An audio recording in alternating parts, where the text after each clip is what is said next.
Welcome to this next session of our seminar on spiritual warfare.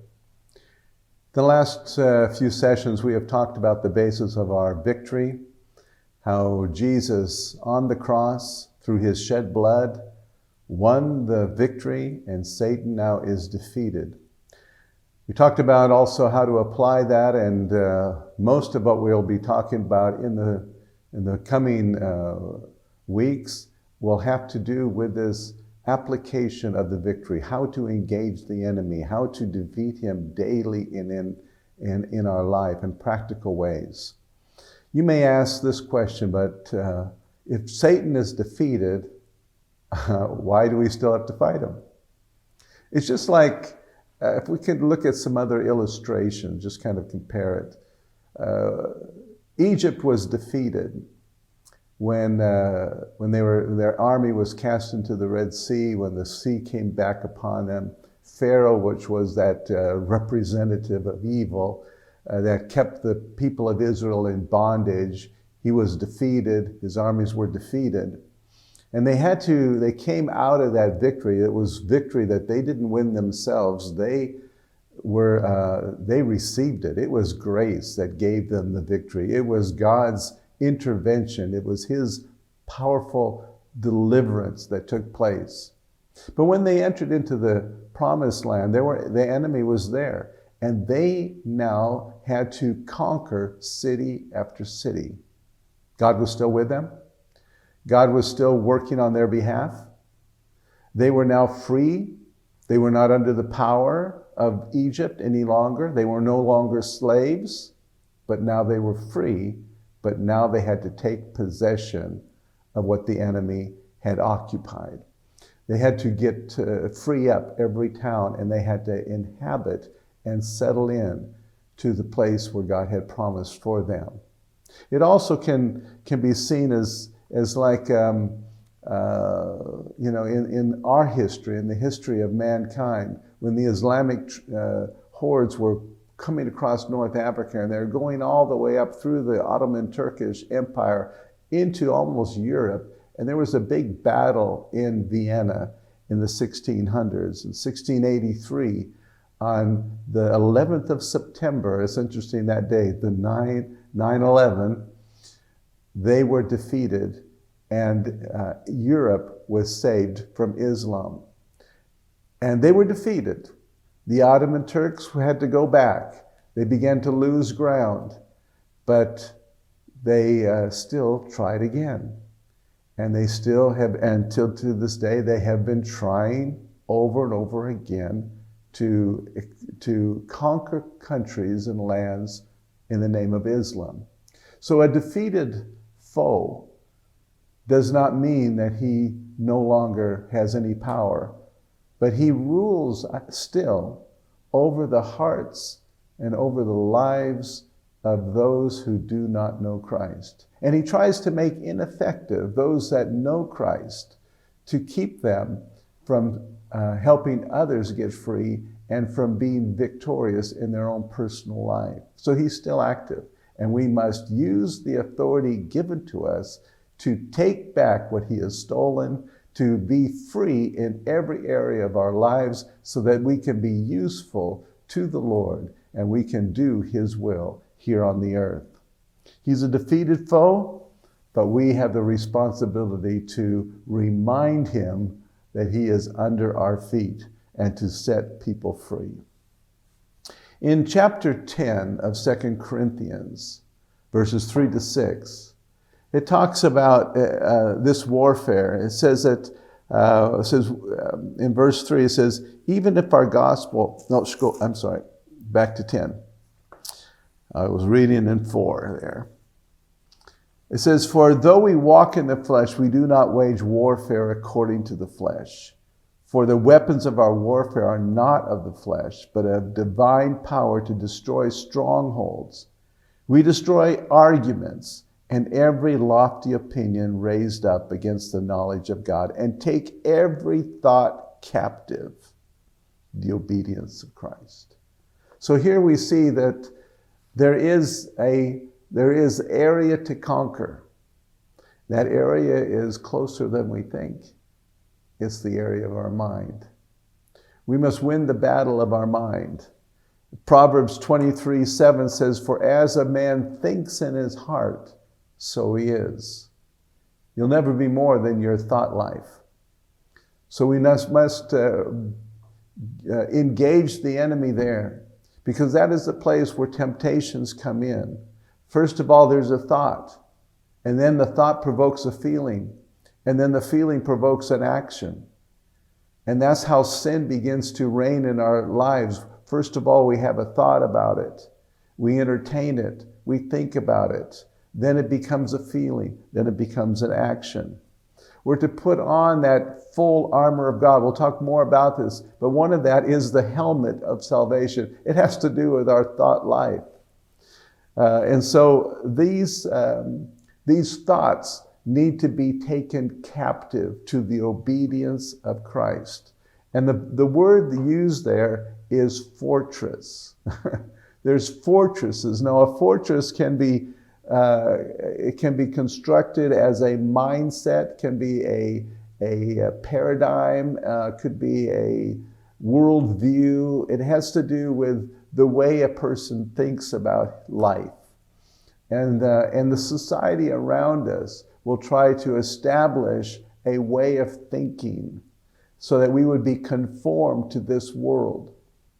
In 2 Corinthians 4, now we'll go back to where I had my finger but in verse 3, it says, "For even if our gospel is veiled, it is veiled only to those who are perishing. In the case, the God of this world has blinded the minds of the unbelievers to keep them from seeing the light of the gospel of the glory of Christ, who is the image of God." And so this mind now becomes a battlefield.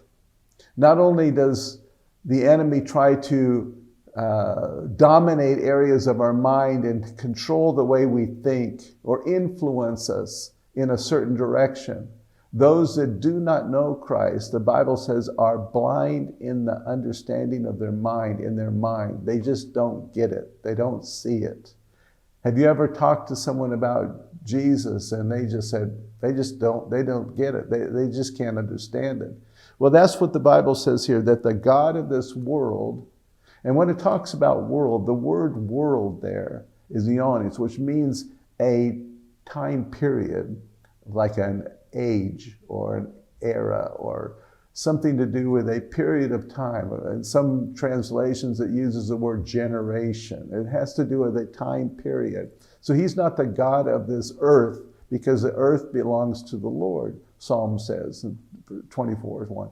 The earth belongs to the Lord and all those that are on it. And so the people belong to God, and yet Satan has held them captive and blinded the eyes of their understanding. He has used their mind against them. He has established fortresses, and we need to dismantle those fortresses by taking captive every thought that is in rebellion against the Lord. Every thought that deviates from our knowledge of Christ needs to be taken captive and be able to be cast down. So this warfare is a warfare of arguments. It's a warfare of thoughts. It's a warfare that occurs primarily in our mind. Other aspects, we'll see it in other areas as well, but we must first get the victory in our mind. Our mind is a part of our soul. And our soul is what our personality is made up of. And so as our soul goes, we go. Our mind is like a filter. We receive input through our body, through our five senses, through our visual, through our hearing, through our feeling, and all. We pick up senses, we hear words, but then our mind then interprets that. And then it goes into our spirit. So for the mind to be sanctified is necessary for us to be able to actually even hear God. Because when we hear God in our spirit, but then our mind has to interpret that for it to be cognitive. And then from our mind, then we take actions of righteousness. We do things according to what we hear. So it goes through this, what we would call a filter. If the filter is dirty, then the interpretation will be distorted. You will not be able to understand what the Spirit is saying because the mind has not been cleansed or sanctified. So this area of the mind needs to be well understood. We must know how to engage the enemy in this battlefield and take captive every thought to obey the thoughts of the Lord. 1 Thessalonians 5:23 says we're to be sanctified wholly in our spirit, our soul, and our body. And that soul is a process. In Romans chapter 12, we're to present our bodies as instruments of righteousness. And we're to lay on the altar all these aspects of our soul and our body so that we might be able to experience His perfect will. Take every thought and captive, bring it, submit it to the Lord. One thing that I have done when I feel tempted in my mind, when my mind starts going off into some area that it shouldn't be in, I just remember that verse out of Psalms 19:14, where it says, "Let the words of my mouth and the meditations of my heart be acceptable in your sight, O Lord, my strength," or my rock and my redeemer. And so I take a hold of that thought and I replace it with another thought. I said, Lord, let the meditations of my heart, what's going on inside of me, Lord, let it be pleasing to you. It's amazing how when I incline myself to think on those things which are above, how the other things just kind of disappear. The temptation just kind of goes away. So when we incline ourselves, when we think on the things that are above, and this is so evident in the Scriptures. So often we're told to incline, to think, to take hold of, to meditate on. So many Scriptures talk about this because this is the key. That filter, this mind of ours, must be clean so that we can hear God and then we can obey Him and experience the fruit of a life that is transformed. You'll never go beyond your thought life. So this is why your thought life needs to be sanctified. It needs to be the thoughts of God. Because when we think as He thinks, then we're going to do as He does. We're going to be as He is. Because the Bible says, as a man thinks in his heart, so he is.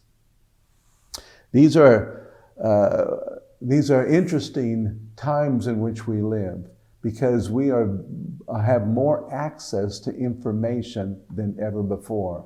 Our minds are being bombarded by so many different thoughts, and yet the enemy has perfected this way of infiltrating into our lives, and we must set a guard. We must be able to watch over this area of our life and gain victory here. Lord bless you.